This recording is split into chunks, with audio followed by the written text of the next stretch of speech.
The story revolves around Parker Schnabel, a man who uncovers a massive 40-foot trommel that has been sitting idle for years, hiding over $400 million in gold. The machine was built in an era when mining was all about brute force, not finesse. It tore through dirt, separating gold like a beast, but it had a fatal flaw that turned into Parker's golden opportunity. Over the years, tiny bits of gold slipped through the cracks, piling up inside. No one thought to check or even consider the possibility that the machine itself had been hoarding gold the whole time. Parker and his team had to haul the beast to a place where they could begin fixing it, which meant heavy machinery, backbreaking labor, and a whole lot of problem solving. The restoration of the machine required repairing gears, screens, and the steel drum, but the team kept pushing because they knew what was at stake. As they dug into the dirt around the machine, things got even crazier. The ground itself was practically glowing with gold. This was not just any dirt. It was loaded, richer than anything Parker had ever seen. This site was not just a lucky break, it was a straight-up gold mine, literally. With stakes this high, Parker wasted no time setting up a processing plant right there. He made sure every single speck of gold got caught this time. And the value kept climbing, millions stacking up quicker than anyone could believe. But the trommel had more secrets. Digging into its history, Parker's team uncovered old records pointing to other connected mining sites.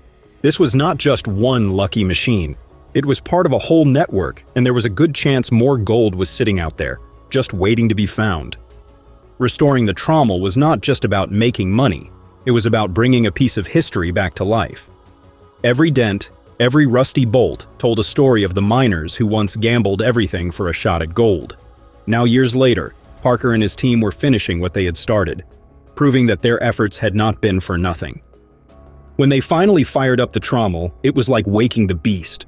The massive drum spun smoothly, sorting through dirt with a kind of precision it never had before. Gold poured out, nugget after nugget, fine dust glittering like it had been waiting to see daylight again. The team stood there watching, knowing they had turned a forgotten wreck into a gold-spewing monster. By the time Parker was done, the numbers were staggering. They had pulled out gold worth hundreds of millions of dollars. This once-abandoned machine had turned into one of the most valuable tools in Parker's entire operation. However, keeping the machine running would be a constant battle. Years in the wilderness had taken their toll, and even with the best repairs, a machine like this needed constant care. Mining is a brutal and demanding job that requires a significant amount of physical and mental strain. A basic crew member can expect around $144, $42,000 for the season, with more experienced or skilled workers earning closer to $38 per hour. However, the bigger the gold haul, the bigger the payday. The reality of mining is not just about digging up treasure. It is a never-ending battle with broken-down machines, freezing temperatures, and exhaustion that hits like a freight train. Crews live in mining camps that are loud, cramped, and far from comfortable. When they finally get a break, it is not much. 12 days on, 2 days off, rinse and repeat. And by the end of the season, bodies and minds are wrecked. Parker knows this gig is brutal, so he makes sure his crew at least has free housing and meals. However, no amount of free food makes up for the physical and mental toll of this job. The isolation, exhaustion, and pressure to perform, it is relentless. Not all crew members make money just from mining. Being on television comes with perks. Those with more screen time on the gold mining reality show can pull in anywhere from $10,000 to $30,000. Multiply that by over 20 episodes a season, and some of these guys are making six figures just from the show. Not bad for reality television work. As Parker steps more into the role of boss, he is less about driving loaders and more about running the operation.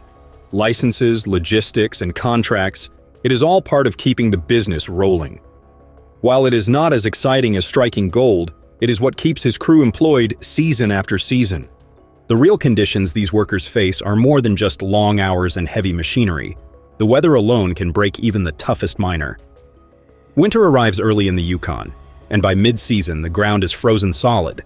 That means machinery breaks down more often, tires refuse to grip the icy roads, and even simple tasks take twice as long. There is no escaping the cold. It seeps into your bones and does not let go.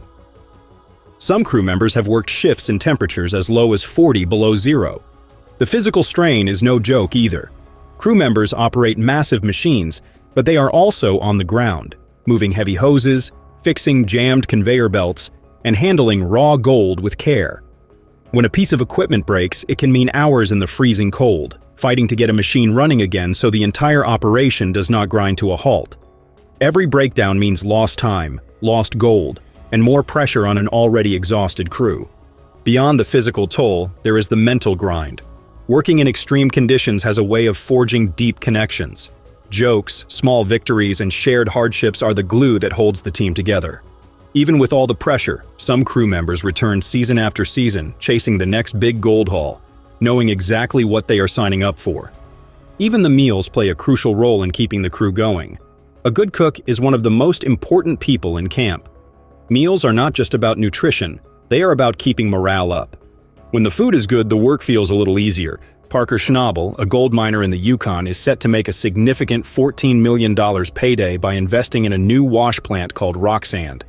Unlike his previous system, Big Red, which has been his workhorse, rock sand is an untested, custom-built machine that promises bigger yields but comes with unknown dangers.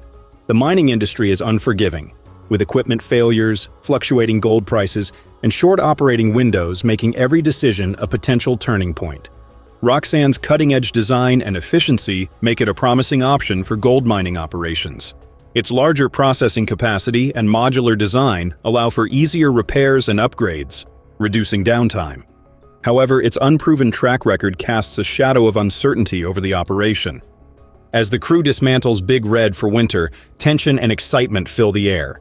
The team prepares for the test run, knowing that once Big Red stops, there's no turning back.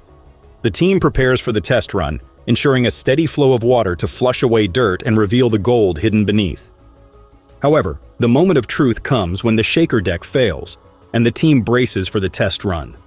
A faint rattle and vibration echoes across the claim, causing the team to question whether it's just a minor glitch or a disaster in the making. In this text, the team is faced with a near catastrophe when their new wash plant, rock sand, fails to deliver the promised gold. The team finds that the power is not reaching the system, and the wash plant runs on dangerously high voltage. After fixing the power issue, they load pay dirt through the system, and the shaker deck vibrates aggressively. However, a jet of water sprays violently from the pre-wash section, drenching the ground. The team finds the source of the problem as a faulty hose clamp, and another issue is the short spray bar hose, causing water to flow inefficiently. The team decides to temporarily shut off the spray bar to prevent further leaks and reinforce the hose clamp. The wash plant is running smoothly, but the real test is whether rock sand can catch more gold than Big Red. The team names the new machine Rock Sand, which plays on the plant's purpose of breaking down rock and washing out the gold-rich sand. Despite the name, the team is not satisfied with the machine's performance. They must decide whether rock sand can outshine Big Red and push them towards their ambitious goal of catching 7,000 ounces of gold. The team must decide whether rock sand can outperform Big Red and if it will push them towards their goal. Parker, a gold mining expert, is determined to make the most of his new wash plant, rock sand, to ensure his operation's success. After weeks of hard work and mechanical issues, the team has managed to pull out a significant amount of gold from the ground. The last contribution was from Big Red, Parker's old workhorse, which had been reliable for years. However, the team's new wash plant has only delivered a quarter of what Big Red could have, causing frustration and doubt among the team. The team is self-funded, and the financial risk of building, transporting, and installing the wash plant is significant. Gold prices fluctuate constantly, and even a successful season might not be enough to cover expenses if the market takes a downturn. The team is now facing the challenge of reaching their goal of 7,000 ounces, which would mean a staggering $14 million in gold. The biggest uncertainty is rock sand's performance, as it has already shown weaknesses and is nowhere near matching Big Red's efficiency. With the Yukon's harsh winter approaching, time is their biggest enemy, and if they don't hit their goal before winter shuts them down, all the risk, effort, and money poured into rock sand will have been for nothing. Paxton is determined to squeeze every last ounce out of rock sand, fine-tune its performance, and push it to its absolute limit. The next few weeks will decide everything, whether it's the new wash plant that will be the key to Parker's biggest gold haul yet, or the mistake that costs him everything.